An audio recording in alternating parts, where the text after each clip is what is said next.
Let's take you to Turf Moor, my friend. Burnley hosting Manchester United. And Manchester United had come off 3 straight defeats at competitions.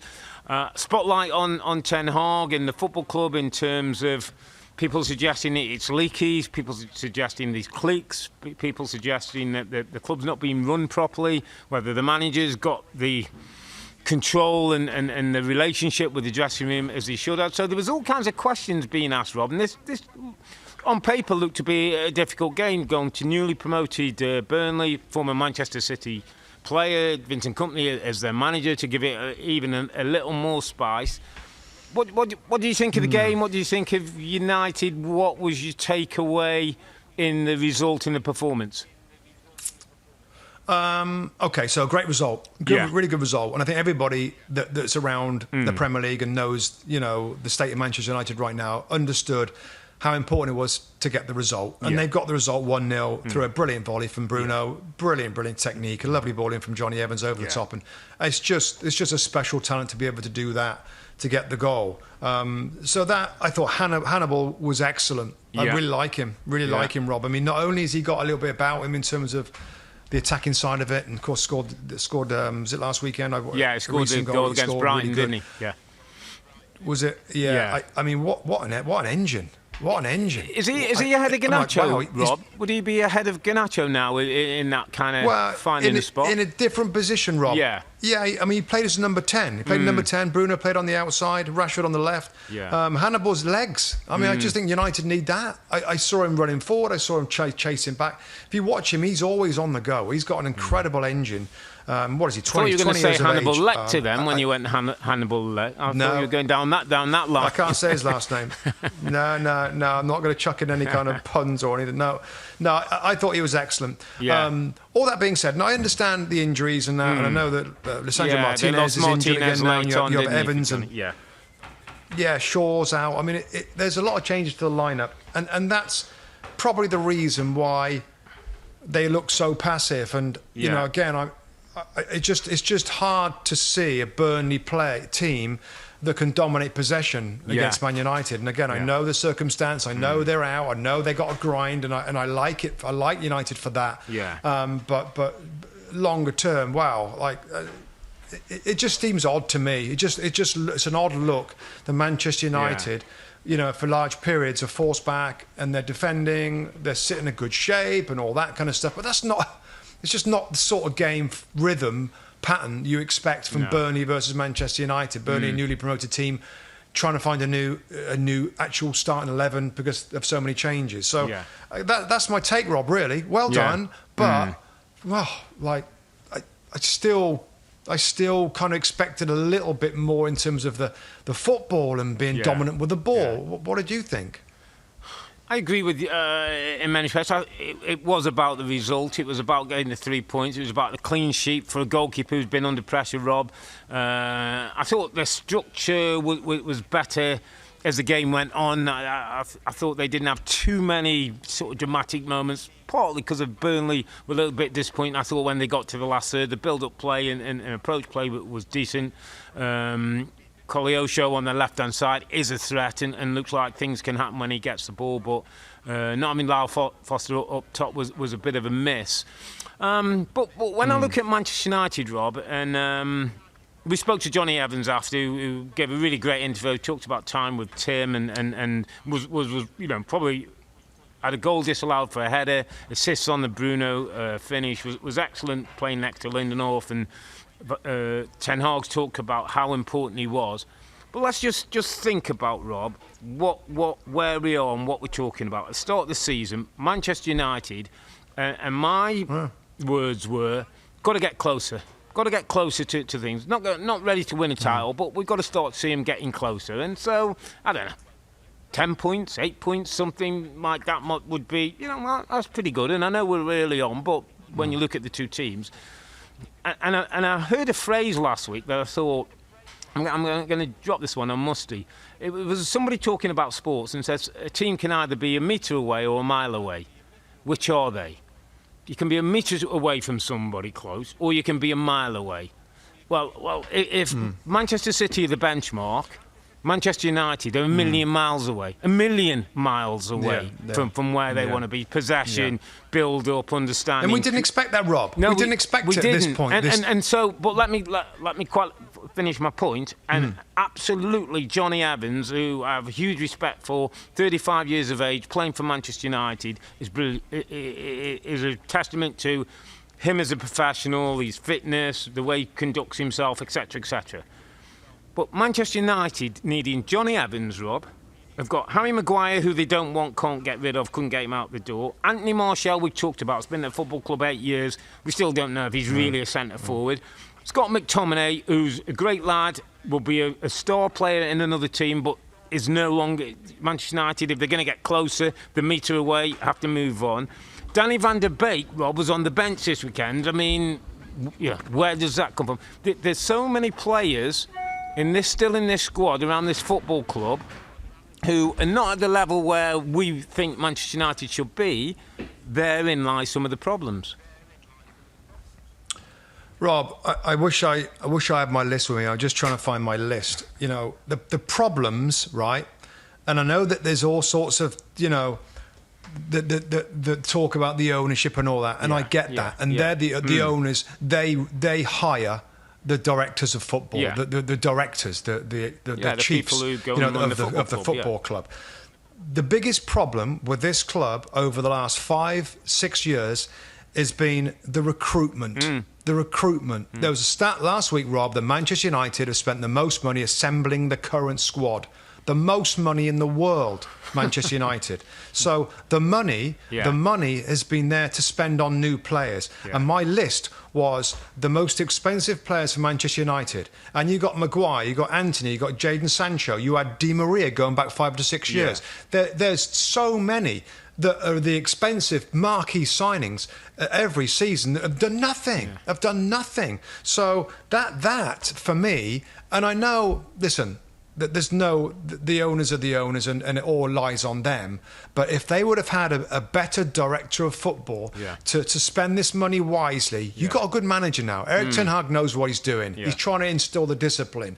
But the fact that when you look back, I looked back a few days ago, Rob, at one of these websites, Transfermarkt, that has all the signings. When you look at Manchester United back to, I think it was 18, 19 or around about 2019? I'm like, wow, Di Maria, that was a huge fee. And I haven't got my list. My memory's not very good. But it's like there's so many, Rob, that's like, wow, didn't work out, did it? Oh, yeah, I think Martial was in that list. Let me stop you there, mate, because it's a brilliant point you make. How are we in the position that, and I know, is it Michael Edwards who's at Liverpool and Paul Mitchell's at places, and all these people, Newcastle have gone and got Dan Ashworth, and, there's probably 10 names in European football who are held as the guys who can set this thing up and get it done.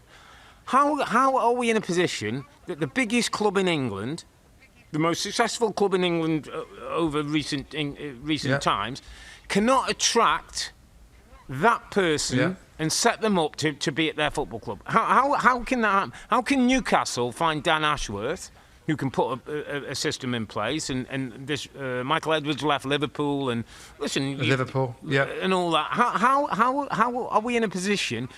Whose negligence is that? Is that owners, or is that the next level down of executives? Because that's where the deficiency is. Yeah, it's absolutely right. Absolutely right. And listen, it's not really our style, Rob, to point people out particularly. But John Murtagh is a director of football at the club, and he's a kind of inexperienced. He's a great football man, been around the game a long time. I know Tim Howard knows him from Everton, their time together at Everton, and it was a. I remember speaking to somebody, Rob, and I said about, God, John Murtagh.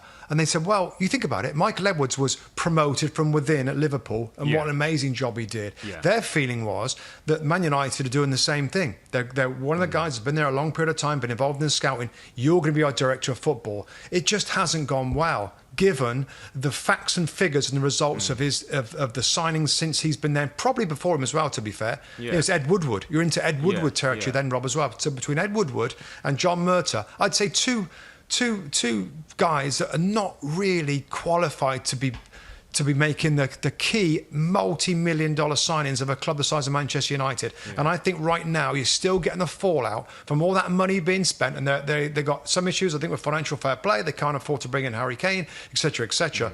And it goes back to that part. But you're right.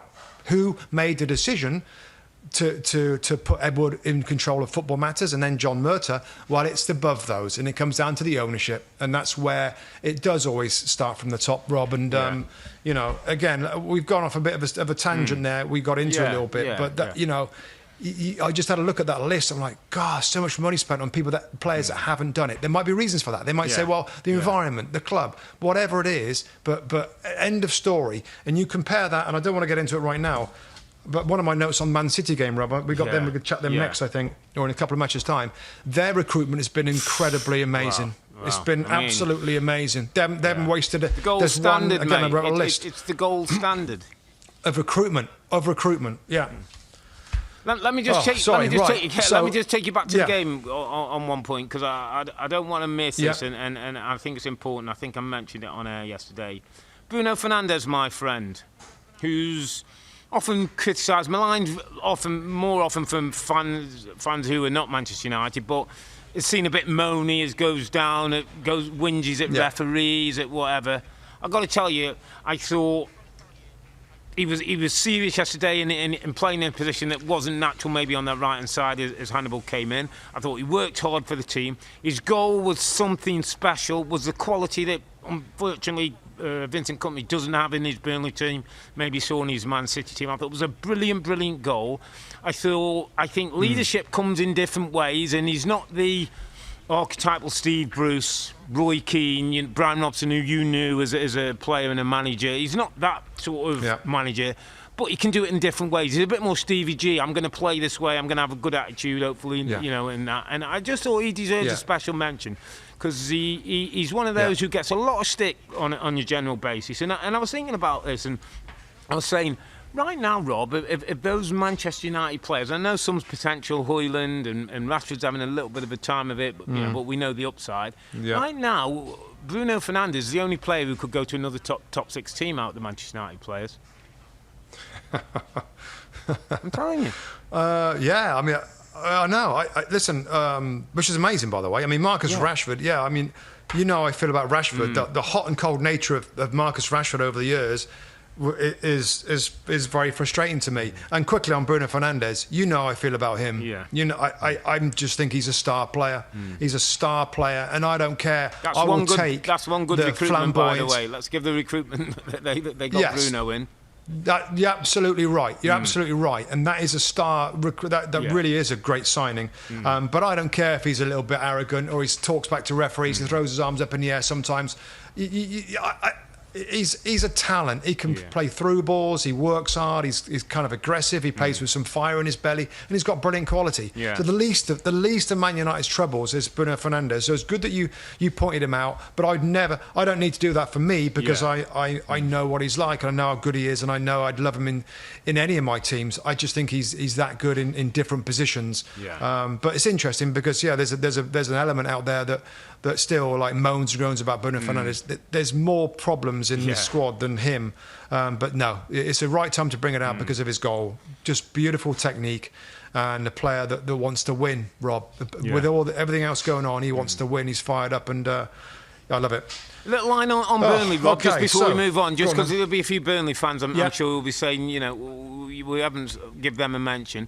I mean, as you say, more possession than Manchester United. I thought the build-up play in the structure was pretty good till they got the last third. I thought they struggled then to turn that into anything. They're not a particularly big team, the team that played, so they don't really want to cross balls in. Everything's got to be worked, and they didn't quite have that quality or the craft to make too many chances. Or Aduni had the chance that hit the post that came out. I think if that goes in, it is a bit different at home, and the fans can get into it. Any worries for Vincent? Only 1 point so far. I mean, champions last year, 101 points. You know, best defensive record. Played all the great football, but it's a very different team. It's a very different look now. A lot of lone players gone back, etc. Any worries for Burnley, Rob, with where we are? I think I certainly felt that they would be one of the promoted teams who might have a best chance of staying up. Yeah, I did too. And my comment is, don't write him off just yet. Don't write him off. I think they're improving. I think they've had a very difficult schedule to start the season. Yeah. Very, very difficult games when you're trying to build a new team and bring in new players. I think Zeki Mdouni is actually... Maybe special is a little bit of a too strong a word. I think he's a really good player, Rob. He could have scored that goal. He could have scored a header. He heads it into the ground. He's bright. He's lively. He's skillful. Khalil Show, as you said, can play on either flank. Looks really, really good as well. They're lacking scorers. And Lyle Foster, the South African striker, who's got a couple, I think, already for them, 2 or 3. Goals, he was really, really missed. I mean, they're knocking the ball around pretty nice. And I looked at the way that... I had a good look at them actually, Rob, and they're doing quite a lot of things as well, the modern way with the fullbacks. At times, like a little bit like Spurs, Rob. I made a note of it. Both fullbacks come infield and invert into midfield areas. They get the ball to their wide players a lot. They're improving, Burnley, and I know this is a tough one to take, but I just see signs in this team that maybe against some of the weaker sides in the league, and they haven't played many of them really. That their style and that kind of football is going to maybe be enough in certain games. So again, watch this space a little bit. You know, whether in January, if they can go and try and find a striker to get some goals, that's going to be the thing that lets them down, because their general possession of football, I think, is getting pretty good and certainly pleasing on the eye. And they got a couple of players with a little bit of talent that's going to get better. So yeah, I think I looked at the XG, Rob, on this game, the expected goals, and it was really, really tight. I mean, they had chances. The chance of Mdouni in the first chance where he hits in the first half where he hits the post. I mean, there wasn't many clear-cut chances in the game, and Burnley had a couple of really good looks. So they'll take it on the chin, but I think there's signs of optimism for Burnley with this game and of previous others that is starting to find a little bit of rhythm and a bit of flow. Obviously, Company has learned all this stuff at City and Pep, and I guess his experience at Anderlecht as well. But I think there's more to come from this Burnley team. Hi there, I'm Rebecca Lowe, studio host for NBC's coverage of the Premier League. Don't forget to hit subscribe to watch more videos all season long. And for even more Premier League content, from original series to live matches, head over to Peacock. And be sure to tune in for Premier League mornings every weekend on USA Network and on Peacock. We will see you there.